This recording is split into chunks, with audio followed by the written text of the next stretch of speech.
Et même à un moment, c'était un jeu parce qu'ils se battaient pour prendre les articles à rédiger, tu vois. Ah oui. Non, mais c'est moi qui vais le faire. Non, mais moi, bon, d'accord. C'était vraiment un jeu, en fait. Envie d'aller voir jusqu'où ça peut aller. C'était Marc depuis le début de l'année. Oui. Et on voit à la vitesse à laquelle il apprend, en fait, et qui nous connaît de mieux en mieux. Et les contenus sont de plus en plus pertinents. Donc, ouais, il fait partie de l'équipe, le gars. Oui.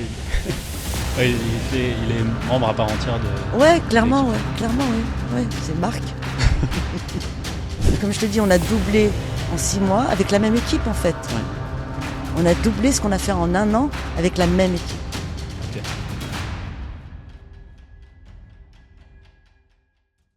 Bonjour Abien. Bonjour Selim. Comment tu vas?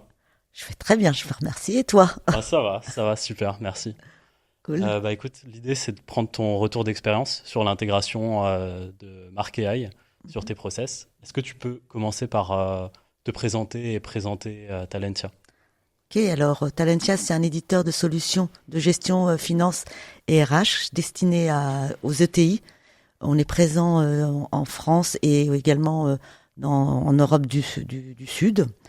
On est 450 collaborateurs, on accompagne plus de 3000 clients dans leur gestion quotidienne financière et RH.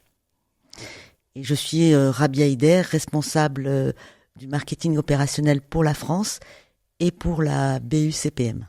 D'accord. Et alors, en termes de contenu, si on va directement dans le vif du sujet, quel contenu est-ce que Talentia crée au quotidien? Des contenus marketing? Alors, des contenus marketing, oui, on en crée pas mal. Alors, je veux dire que je pense qu'on crée avec Marc l'ensemble des contenus qu'un service marketing peut utiliser.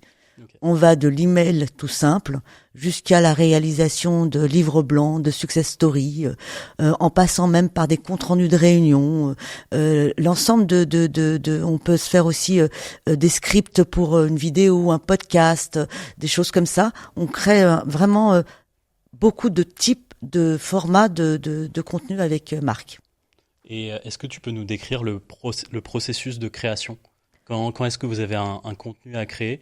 Comment est-ce que vous vous organisez pour créer ce contenu-là? Alors, on va prendre sein de l'équipe. Ouais, on va prendre l'exemple d'un article de blog, par exemple. On partage un Google Sheet pour pouvoir déjà lister les sujets qui nous intéressent. Okay. Ensuite, on se partage avec l'équipe qui va prendre ce contenu. Et donc la personne, exemple moi, je vais sur Marc. Alors où je pars d'un lien hypertexte parce que il y a quelque chose qui m'intéresse que j'ai vu et je voudrais qu'il puisse s'en inspirer, ou je vais lui dire d'aller chercher dans la base de données de connaissances qui est déjà dans Marc Copy. Et donc voilà, je vais lui dire je m'adresse à ce persona puisque nos personas sont intégrés dans Marc. Je lui demande d'écrire ce texte pour ce persona. Et si j'ai un document à venir ajouter qui va apporter de la valeur, je l'ajoute aussi à cette demande. Donc je vais sur le chat et j'écris mon prompt tout simplement en lui donnant tous ces éléments et je le laisse travailler. Ok. Et est-ce que tu avais essayé ChatGPT avant Marc?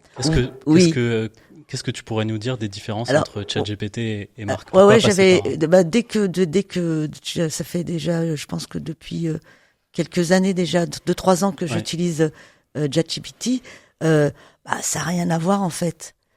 Marc, il nous connaît.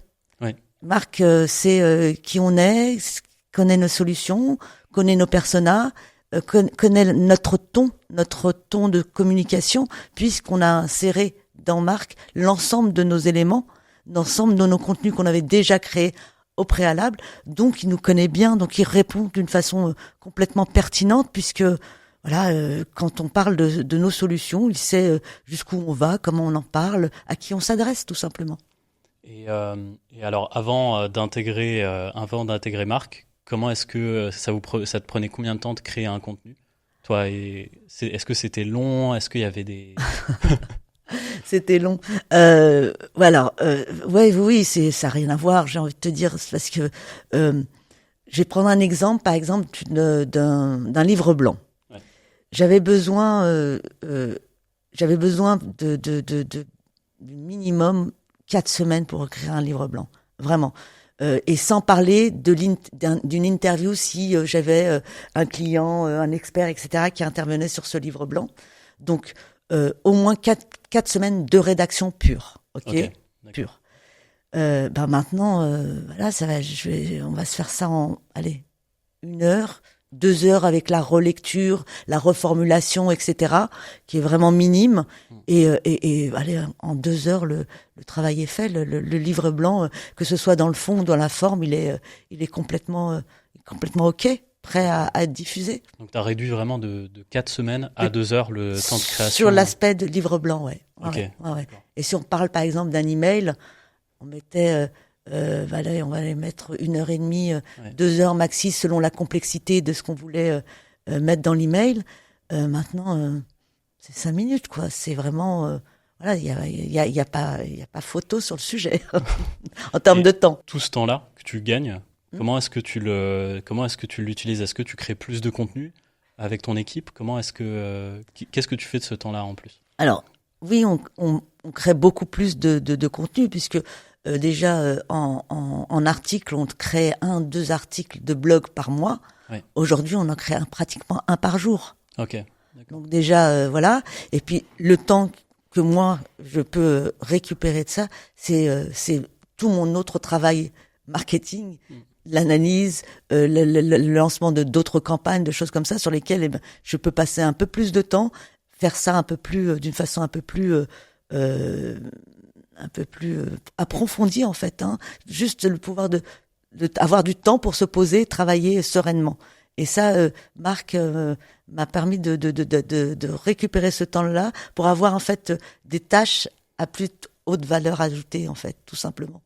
Que même si la création de contenu est une tâche à valeur ajoutée, mais à un moment, voilà, elle prend beaucoup.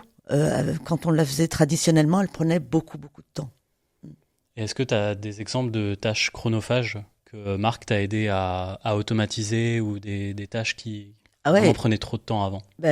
On parlait d'articles de blog, par exemple, l'article de blog, le fait de travailler sur le SEO, qui est super importante. En termes de temps, on a gagné un temps considérable sur comment j'améliore mon SEO et avoir cette visibilité aussi. Tout de suite, je fais ça, mon SEO. Nous, on n'était pas équipés sur ce genre de choses. On le faisait vraiment à partir de WordPress et on voyait le voyant s'il se mettait en orange ou il passait au vert, etc. En sachant que c'était même pas super fiable. Mais là, on a vraiment le retour tout de suite et on sait que notre article, il est SEO friendly, quoi. Ouais. Vraiment. Et est-ce que du coup ça s'est traduit, parce que vu que tu as pu rédiger beaucoup plus d'articles, donc tu parlais de là passer à 1 par jour, est-ce que ça s'est traduit par une augmentation sur le trafic, sur la visibilité, même sur les réseaux, parce que je vois que Talentia va beaucoup recycler sur les réseaux sociaux? Absolument, oui. On essaie de faire la promotion de tous nos articles via les réseaux sociaux. Que ce soit, en tout cas, sur les followers de LinkedIn, on voit que ça augmente assez régulièrement. Je pense que le fait que le contenu qu'on leur propose, que ce soit un article, un livre blanc, une success story, etc., intéresse et effectivement les visites sur le site est plus important. Si on retourne au moment de l'intégration de l'IA, est-ce que dans ton équipe il y a eu des craintes sur cette intégration de l'IA? Est-ce qu'elle a été facile? Est-ce qu'ils ont réussi à intégrer l'IA dans leur processus dans leur création quotidienne facilement? Ah oui, parce que avant même Marc Copy, je leur ai parlé de ChatGPT, je leur ai parlé de Copilot. Maintenant, ça s'appelait Bard au moment où on l'utilisait, Gemini, etc. Et donc ils ont tout de suite compris que c'était un gain de temps en fait, qu'on va pouvoir faire vite et mieux. Oui. Donc non, j'ai pas eu de frein ou de choses comme ça. L'équipe était assez partante sur le sujet. Donc pas de problème là-dessus. Tout le monde a voulu directement intégrer. Ouais, complètement. Ouais, complètement. En tout cas, dans l'équipe France, ça a été d'une façon très proactif, très envie d'essayer en tout cas, envie d'essayer. Et même à un moment, c'était un jeu parce que ils se battaient pour prendre les articles à rédiger, tu vois. Ah oui. Non, mais c'est moi qui vais le faire. Non, mais moi, bon, d'accord. Donc ils avaient envie. C'était vraiment un jeu en fait, envie d'aller voir jusqu'où ça peut aller, Oui. comment on peut vraiment créer du contenu aussi facilement et que ce soit de contenu de qualité. C'est surtout ça. L'important, c'est la qualité en fait. C'est même pas la quantité. Donc ça a rendu leur travail plus agréable aussi. Ils voulaient Ouais, tester l'IA, ouais. ils voulaient vraiment... Ouais, il y a eu un côté un peu fun, un peu jeu entre eux, etc. Moi, j'en ai écrit tant, moi, tout, etc. Et bon, ce qu'on fait, c'est que moi, j'aime le travail participatif, c'est que il y en a un qui l'écrit, l'autre qui le lit. D'accord. C'est pas parce que ça sort de Marc Copy qu'il n'y a pas de relecture. Il y a toujours de la relecture, et donc voilà, ils se challenge comme ça, et c'est plutôt marrant. Donc en fait, quand vous créez un contenu, ça peut être collaboratif. Donc il peut y oui. avoir une personne qui rédige, une autre personne il est toujours collaboratif. Il l'est toujours, peu importe le contenu, il est toujours collaboratif. T'en as un qui le crée, l'autre qui va le relire, l'autre qui va rajouter un visuel, etc. On est une équipe qui travaillons comme ça, en tout cas, d'une façon vraiment, on partage Okay. nos contenus. Et est-ce que tu peux nous donner un projet que tu as mis en... Alors tu parlais beaucoup des livres blancs, mais est-ce que tu peux nous décrire un peu vraiment l'expérience de A à Z de création d'un livre blanc avec Marc? Quand tu as voulu, ou peut-être une campagne marketing, tu vois, quelque chose où Marc t'a vraiment simplifié la vie? Alors, on fait beaucoup de webinars. Ouais. Okay. Le webinar, c'est ça reste en replay, etc. Tu l'utilises dans tes campagnes marketing, mais d'une façon un peu différente qu'un livre blanc. Donc, je me suis dit, quand on a des webinars qui sont très avec des contenus très riches en termes de métier, en termes d'expertise, etc., il est dommage de le garder seulement en format vidéo. Ouais. Ok. Donc, je me suis dit, de ces webinars, transformons-les en livre blanc, en y ajoutant bien sûr des insides. Il faut pas que ce soit du copier-coller de ce qui a été dit, mais vraiment apporter des vues, des éléments supplémentaires. Donc, pour faire ça, au départ, ce qu'on faisait, c'est que on mettait notre vidéo dans YouTube, on récupérait le transcript de YouTube, et ce transcript, on le mettait dans Marc, ouais. Et de là, on lui disait, rédige-nous un livre blanc. Ok. Et puis, depuis peu, maintenant, je peux même récupérer directement l'audio, et du coup, de cet audio, Marc me fait la même chose, un livre blanc. Donc, quand on met tout ça donc dans Marc, on lui met l'audio ou le script avant, on lui dit que ce livre blanc est destiné toujours à un persona bien particulier, etc. Et donc, on le laisse travailler. Alors, de temps en temps, il nous pose des questions parce qu'il y a des choses qui sont peut-être pas claires dans le script, etc.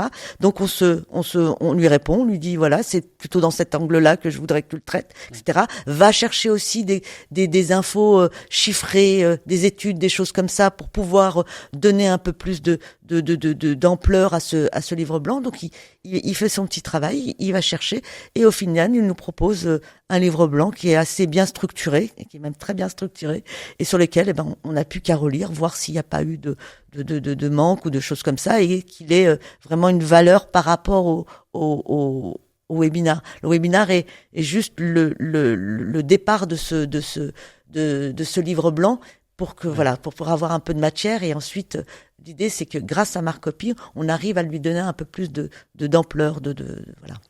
Et du coup, là, ça, tu le fais combien de fois dans l'année? Parce que vous faites quand même pas mal de webinars chez Talentia. Sur le premier semestre, par exemple, on a fait 12 webinars. 12 webinars. Voilà, okay. 12 webinars. Tous, je te disais, tous ne sont pas éligibles à un livre blanc, en fait. Ouais, hein, parce que tu vas avoir des webinars produits. Ça n'intéresse, en livre blanc, ça n'intéresse personne. Ouais. Mais on doit, alors, sur les 12, la moitié, on en a 6 qui ont été transformés en livre blanc. Ouais. D'accord. Et t'as aussi alors des livres blancs ou des success, parce qu'on peut avoir aussi des webinars où on a un Ouais. client qui vient témoigner de sa satisfaction de sa solution, et du coup de ce webinar on en fait une success, et ça franchement une success c'est super long à produire, encore plus long je pense qu'un livre blanc, et Plus long qu'un ouais livre blanc? ouais Quand tu dis succès, tu peux nous expliquer un peu le format la- de contenu? alors C'est une success story, une c'est ça? success story qu'on va faire en format PDF, hein, Ouais. voilà, qu'on va pouvoir mettre sur notre site pour les téléchargements, où les commerciaux peuvent s'en servir aussi pour dans leur process de vente. Voilà, elle est utilisée à plusieurs niveaux, cette success est donc produite à partir d'un webinar qu'on aura réalisé avec le client, et on n'a plus qu'à lui faire valider, en fait, ce qu'il nous a dit à l'oral, c'est à l'écrit, il valide, et ça va super vite en termes de validation, Ouais. et parce qu'il sait très bien que c'est parti de son webinaire, donc de ce qu'il a dit. D'accord. Et c'est vrai que moi qui ai eu l'habitude d'interviewer des clients et de ensuite rédiger ces livres, ces success, ça me prenait pas mal de temps, hein, vraiment. Là, c'est vraiment d'une facilité, d'une rapidité à toute épreuve. Et sur la success story, donc ça peut prendre plus de temps Moi, j'ai qu'un livre l'impression, blanc. alors peut-être, moi, effectivement, et en termes d'aussi, il n'y a pas que la génération du contenu, il y a aussi tout le process de validation aussi, Ouais. qui fait que le produit final met plus de temps à sortir qu'un livre blanc, en fait. D'accord, ok. Au niveau des emails et des posts LinkedIn, ou peut-être on peut commencer par les posts LinkedIn, parce que je sais que vous en faites beaucoup Ouais, chez ouais. les Talentia. Alors là, c'est Marcelo qui est à la Marcelo, manœuvre. il est à fond. Il est à la manœuvre sur les postes, Ouais. et donc et c'est vrai on en produit beaucoup, on communique beaucoup sur LinkedIn. Aujourd'hui pour nous c'est le seul réseau social sur lequel on travaille. Et du coup voilà, et puis on a beaucoup on a beaucoup de contenu, du coup donc il faut le promouvoir, il suffit pas juste de le produire. Et donc Marcelo crée à partir de Marc l'ensemble de ses postes, et donc il planifie en fait, il sait très bien, et on planifie l'ensemble des contenus qui ont été générés. Alors c'est tout type de contenu, hein. Il peut vouloir promouvoir un webinar justement, Ok, d'accord. promouvoir un livre blanc, promouvoir un succès, promouvoir un événement, peu importe, et même un retour d'événement, peu importe ce qu'il veut promouvoir, il va aller sur Marc, il a la personnalisation de nos posts, puisqu'on a voilà une mini charte graphique, voilà, on aime communiquer d'une certaine façon. Donc, il demande à Marc de générer ce webinar, Ouais. et ça, c'est d'une façon très simple et facile, quoi. Et voilà, il peut être amené à changer quelque chose ou modifier des petites choses, mais à la marge. Ouais, parce que l'IA est entraînée directement sur vos formats de contenu. Donc, au tout début, on a défini justement ces formats de contenu. Là, il y en a un nouveau, d'ailleurs, le datasheet produit. Ouais. À quel point c'est important que l'IA sache vos formats de contenu, votre tonalité. Tu penses qu'il y a eu il y a un gain de temps significatif du fait Oui. qu'elle connaisse bien les formats? Clairement, en fait, oui, Marc, j'ai envie de dire, c'est un membre de l'équipe. Oui. Il connaît, comme Marcelo, Sabine ou Nathalie connaissent nos solutions, connaissent nos personas, ou voilà. Eh ben, c'est pareil. Lui connaît, il fait partie de l'équipe en fait. Il connaît nos solutions, nos personas, et du coup, il est hyper pertinent dans ce qu'il propose en fait. Donc, et de plus en plus, c'est que on a implémenté Marc depuis le début de l'année, Oui. et on voit à la vitesse à laquelle il apprend en fait, hein, et qui nous connaît de mieux en mieux, et les contenus sont de plus en plus pertinents. Donc ouais, il fait partie de l'équipe, le gars. Ouais, il est membre à part entière de Ouais, clairement, l'équipe. ouais, clairement, ouais, c'est Marc. Et aujourd'hui, l'IA, du coup, tu le vois comme c'est un assistant. Ouais, ouais, je te dis, c'est un membre de l'équipe, donc assistant marketing ou peu importe, mais ouais, il fait partie de. Je vais pas lui donner un titre ou une fonction, mais si sa fonction c'est de générer du contenu, mais ouais, oui, community manager si on veut, tu vois, voilà. Mais ouais, il fait partie aujourd'hui intégrante de l'équipe. Et l'équipe l'utilise, est-ce que c'est quotidien? Est-ce que c'est tous les jours? Ouais, c'est quotidien. Ouais. Tous les jours, on y va, même plusieurs fois par jour. D'accord. Ouais, pour pouvoir, ouais, on génère pas mal de contenu, vraiment. Vraiment. Ok. Vraiment. Et est-ce que en termes de... Alors, tu m'as dit que tu n'avais pas les chiffres précis, mais en termes de gain de temps, si on regarde là ces 6 derniers mois, et même de productivité, est-ce que tu as quelques insights à nous donner sur justement ce gain de productivité, sur le nombre même de contenus? Ouais. Est-ce qu'il y a un vrai avant-après Ben, j'ai justement pour l'exercice, j'ai voulu regarder ce qu'on avait fait en 2023. Ouais, et en fait, on a, sur les 6 premiers mois de l'année, on a fait le double de ce qu'on avait fait en 2023.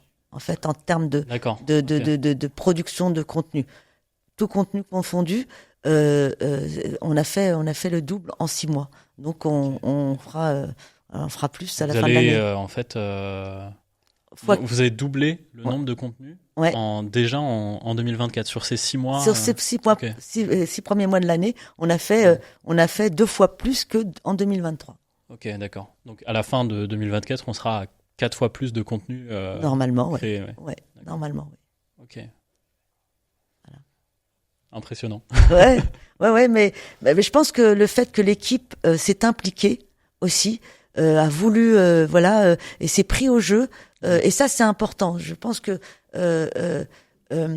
les équipes, elles doivent vraiment s'impliquer dans tout ça. Faut pas qu'il y ait qu'une personne, parce que c'est triste d'abord, et ensuite, je pense que le fait que on demande pas de la même façon les mêmes choses. Et je pense que pour Marc, c'est intéressant de voir ces différentes prompts. Oui. Et je pense qu'il peut aussi apprendre du fait que moi, je vais demander quelque chose d'une certaine manière, Sabine va le faire d'une autre manière pour avoir peut-être un résultat qui soit le même. Et du coup, ça c'est intéressant. Et le fait que, voilà, la question que tu me posais, c'est le fait que comment on a réussi à faire autant de contenu, c'est vraiment, ouais, ça a été un jeu. L'équipe a vraiment voulu se donner la chance d'essayer, quoi. Vraiment. Et puis c'est vrai que j'étais un peu moteur sur le sujet parce que même sur l'IA en général depuis le début, tu as toujours été enthousiaste sur l'IA. C'est moi qui ai contacté, quoi. J'ai contacté Marc Copy pour un rendez-vous. Marc Copy à l'époque, Marc AI maintenant, pour un rendez-vous parce que vraiment je suis, voilà, on peut plus s'en passer en fait. Oui. On peut plus. Mais tu l'as identifié quand même assez tôt, parce qu'il y a beaucoup d'entreprises qui l'intègrent de plus en plus. Mais sur l'IA, tu as toujours, je pense, été convaincu. Oui. Ça me paraissait. En fait, je pense que les équipes n'étant pas, ne s'agrandissant pas, les demandes étant de plus en plus nombreuses, il faut faire de plus en plus, de mieux en mieux. Bah forcément, à un moment, il faut aller chercher de l'aide auprès de l'IA, quoi. D'accord. Moi, c'est comme ça que j'ai vu les choses. C'est que on a des objectifs qui augmentent, que ce soit en termes de volume ou de qualité. À un moment, l'équipe n'augmentant pas non plus, il faut pouvoir répondre à ces objectifs. Donc avec l'IA, c'est-à-dire que tu peux faire plus qualitatif, mais tout en étant on a gardé la même équipe, sans forcément monter les ressources. comme je te dis, on a doublé en 6 mois avec la même équipe en fait. Ouais. On a doublé ce qu'on a fait en 1 an avec la même équipe. Ok. Est-ce que tu as des conseils à des entreprises qui veulent elles aussi intégrer l'IA, mais qui qui savent pas vraiment par où commencer Est-ce que tu as des conseils à Oui, leur alors les donner? conseilleurs ne sont pas les meilleurs, mais je veux bien en donner quelques-uns. En tout cas, raconter ce que moi comment je suis rentrée comment notre équipe est rentrée dans Marc. En fait, déjà, il faut être très au clair avec ce que aujourd'hui, voilà, quel type. Okay. Et quand on a ça, de se j'aimerais pouvoir utiliser dans ma stratégie marketing. Okay. Je pense et où en termes de un bon début. Ensuite, il y a une chose, c'est que faut pas avoir honte d'utiliser l'IA. Non, pourquoi? Parce que j'entends des fois, ah ben t'as fait ça avec ChatGPT ou t'as fait, oui, oui, oui. Il y a pas de, mais franchement, pourquoi tu penses que ça vient d'où? Pourquoi est-ce qu'il y a cette honte? Enfin, je sais, j'arrive pas en fait, comme je la comprends pas, j'arrive pas à savoir d'où elle vient en fait, parce que je sais pas, j'ai pas d'analogie là que je pourrais faire, mais on peut pas refuser la modernité. Quand j'ai mal à la tête, je prends un Doliprane ou c'est pas vraiment ça, non, c'est pas ça. Mais je peux pas refuser des choses qui me simplifient la vie. Ouais. Donc j'arrive pas à comprendre, mais je sais qu'il y a eu, parce que moi j'ai entendu même dans mon entreprise, ah bah t'as fait ça avec ChatGPT, bah ouais, mais après c'est pas juste demander quelque chose à l'IA, le prendre et puis le reverser comme ça. Ça oui, effectivement, à un moment il va y avoir un problème. Mais prendre de l'IA, l'utiliser, comprendre ce qu'il a voulu, voilà, et que ce soit en adéquation avec ce que tu attends, voilà. Donc, ne pas avoir honte, expliquer à son entreprise qu'on utilise l'IA et expliquer à son équipe pour pouvoir avoir le plus d'input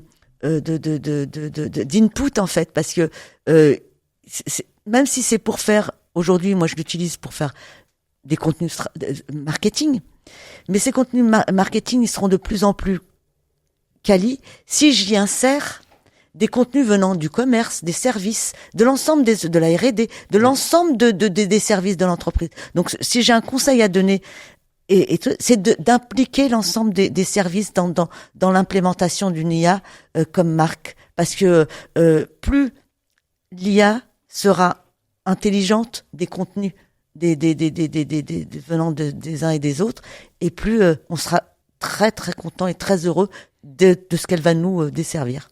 Ouais, voilà. Et je pense qu'il y a tellement de cas d'usage à explorer, à trouver, que ce soit là, alors là pour l'équipe marketing, mais voilà, tous les services en fait peuvent utiliser l'IA et peuvent implémenter. Absolument. Donc voilà ces conseils-là, et puis voilà, oui, savoir où on va, d'où on vient et où on va, impliquer l'ensemble des équipes et ne pas avoir honte de dire qu'on utilise l'IA. Ça, pour moi, c'est vraiment important. C'est peut-être dû au fait que c'est l'image de je vais avoir un contenu 100% automatisé, tu sais, en one shot, alors que en fait, l'IA, ça peut être aussi un assistant, donc de la co-création. Et c'est pas l'IA qui fait tout, en fait. On voit que on voit bien. Absolument, on voit qu'avec Marc, ce que je disais, il fait partie de l'équipe. Donc, quand on crée des contenus, il nous pose des questions, on lui répond. Donc, on est voilà. Et quand on lui dit non, tu fais plus court, plus long, etc. Et puis tu vas prendre cet angle-là, on est vraiment en co-création. Ouais, carrément. Là, on parle beaucoup d'IA. Moi, j'aime toujours poser la question de l'humain dans tout ça. À quel point tu penses que la formation des équipes, l'accompagnement des équipes, donc vraiment tout le côté humain, est-ce que c'est important dans l'intégration de l'IA dans l'entreprise? Oui. Parce que ça reste un outil. Donc clairement, oui, que ça reste un outil. Donc, comme tout outil, si tu y es pas formé, tu sais pas l'utiliser.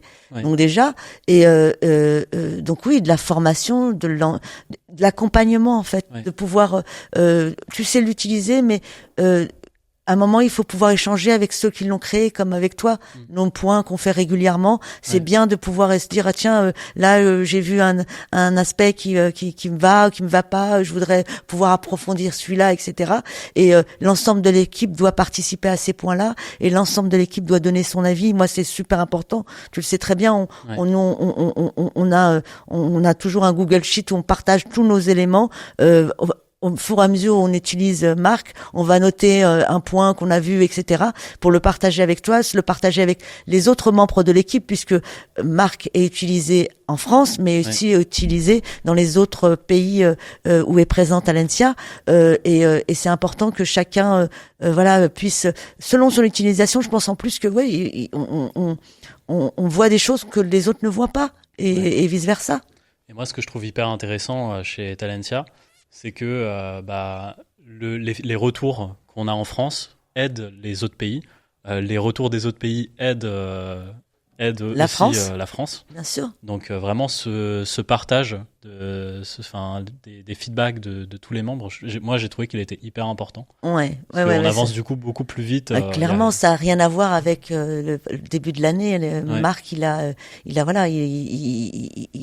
évolué à une vitesse. Et il répond vraiment. Après, on peut toujours améliorer, tu me connais.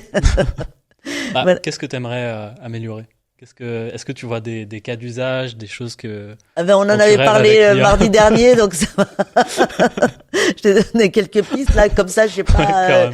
Mais oui, c'est ce que je te disais dans les articles de blog, tu vois.